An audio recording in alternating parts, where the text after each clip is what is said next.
आइए बच्चों, आज मैं आपके सामने लेकर आया हूँ बर्नौलीज़ थ्योरम, बर्नौली का प्रमेय, जो कि बहुत ही इम्पॉर्टेंट है। बर्नौली थ्योरम क्या है, आइए उसको समझते हैं।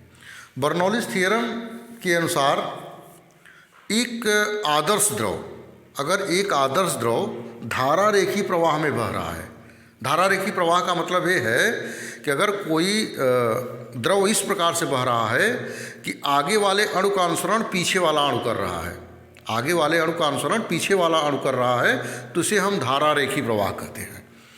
तो धारा रेखी प्रवाह के रूप में अगर कोई द्रव बह रहा है तो प्रत्येक बिंदु पर, मान लीजिए कोई किसी पाइप से पानी बह रहा है, तो प्रत्येक बिंदु पर द्रव के जहाँ जहाँ पाइप पे पानी बह रहा है, प्रत्येक बिंदु पर एकांक आयतन की दाब ऊर्जा प्लस एकांक आयतन की गतिज ऊर्जा प्लस एकांक आयतन की स्थितिज ऊर्जा नियत रहती है, ऐसा बर्नौली ने बताया।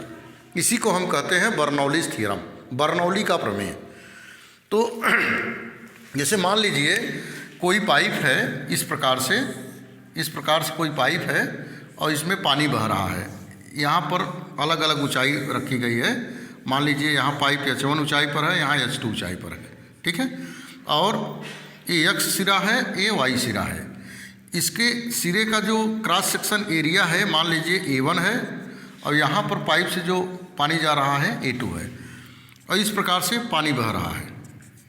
मान लीजिए कि वाटर यहाँ जो बह रहा है V1 वेग से बह रहा है, यहाँ जो निकल रहा है V2 वेग से निकल रहा है।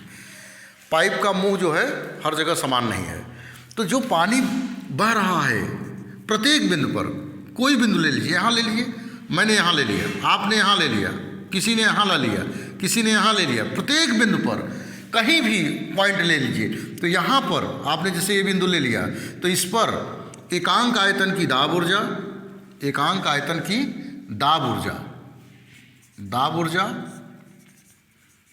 एकांक आयतन की, यहाँ लिख दे रहा हूँ, एकांक आयतन की दाब ऊर्जा,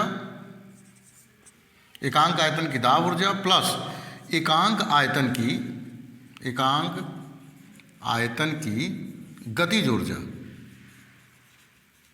एकांक आयतन की गतिज ऊर्जा प्लस एकांक आयतन की स्थितिज ऊर्जा, एकांक आयतन की स्थितिज ऊर्जा, तीनों नियत रहती है। नियत का मतलब यह हुआ कांस्टेंट रहता है। किसी भी बिंदु पर निकालेंगे तो उसका मान तीनों को जोड़ने पर बराबर आएगा।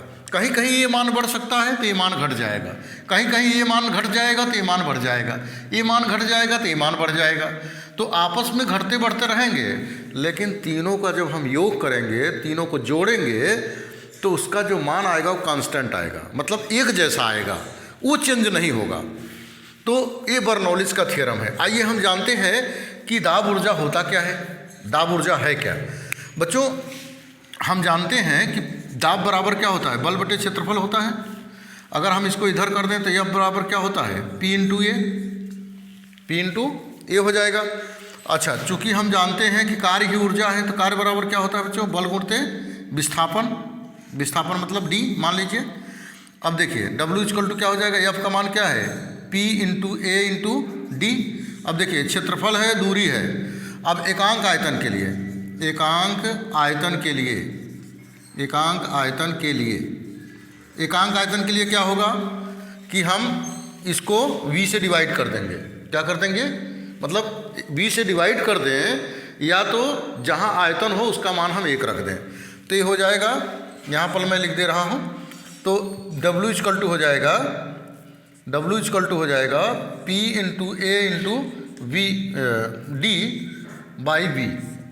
तो ये देखिए क्षेत्रफल गुणते दूरी, आयतन से कैंसिल हो गया, तो जो कार्य आया कितना आ गया, P। तो दाब ऊर्जा हमारा क्या आ गया बच्चों, P आ गया। एकांक आयतन की गतिज ऊर्जा, एकांक आयतन की गतिज ऊर्जा के लिए हम जानते हैं K इक्वल टू क्या होता है, 1/2 mv²। अगर हम एकांक आयतन के लिए बात करेंगे तो 1/2 mv² बाई क्या हो जाएगा, एकांक आयतन के लिए V से डिवाइड करेंगे, प्लस एकांक आयतन की स्थितिज ऊर्जा U इक्वल टू क्या होता है, mgh होता ही है। तो mgh में हम क्या करेंगे, V से डिवाइड कर देंगे, इक्वल टू K। यह है बर्नौलीज़ का थ्योरम। आइए और मॉडिफाई इसको करते हैं।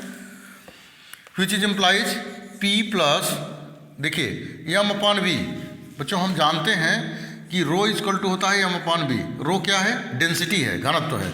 द्रव्यमान बटे आयतन को घनत्व कहते हैं। तो यहाँ हो जाएगा rho v square 1/2 rho v square plus यहाँ भी rho g h equal to k।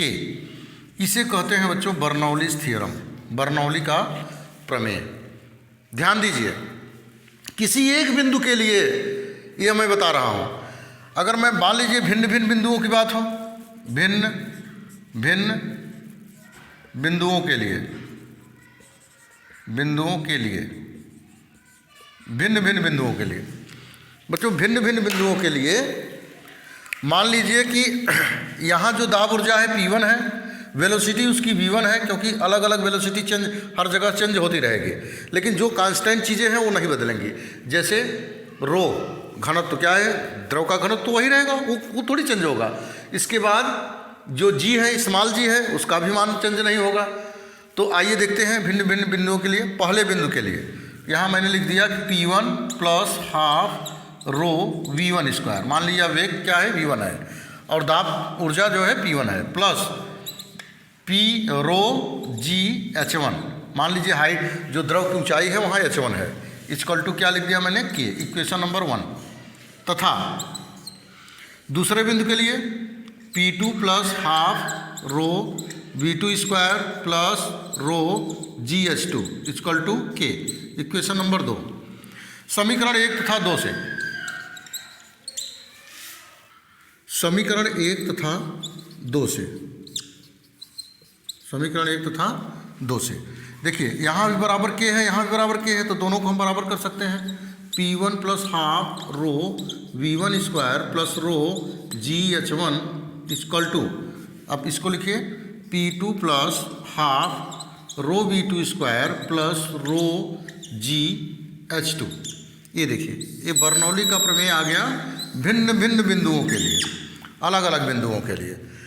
बच्चों अगर मान लीजिए कि ये जो पाइप है वो पाइप ऐसा, ये देखिए चौकोर है, यहाँ मैं बना दिया चौकोर। ये चौकोर पाइप के लिए कंडीशन है, अगर पाइप का मुंह क्या हो? गोला हो, ठीक है, तब उसके लिए कंडीशन क्या होगी?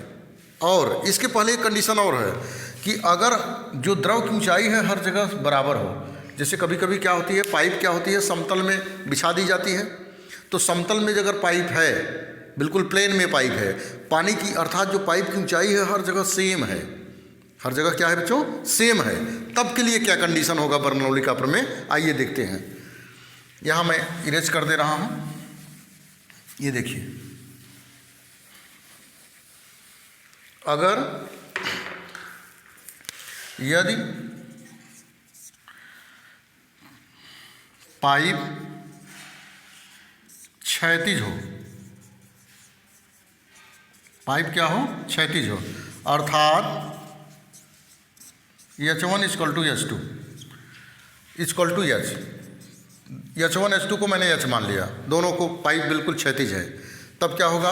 विच is implies P1 plus half rho V1 square plus rho GH equal to P2 plus half rho V2 square plus rho GH। अब देखिए रो GH से रो GH क्या हो गया? कैंसिल हो गया। P1 plus half rho V1 square equal to आ गया बच्चों P2 plus half rho V2 square. ये कंडीशन आ गई, ठीक है। ये बर्नौली का प्रमेय है किसके लिए? क्षैतिज पाइप के लिए। किसके लिए है? क्षैतिज पाइप के लिए। यदि पाइप क्या हो? क्षैतिज हो। अब देखिए, अगर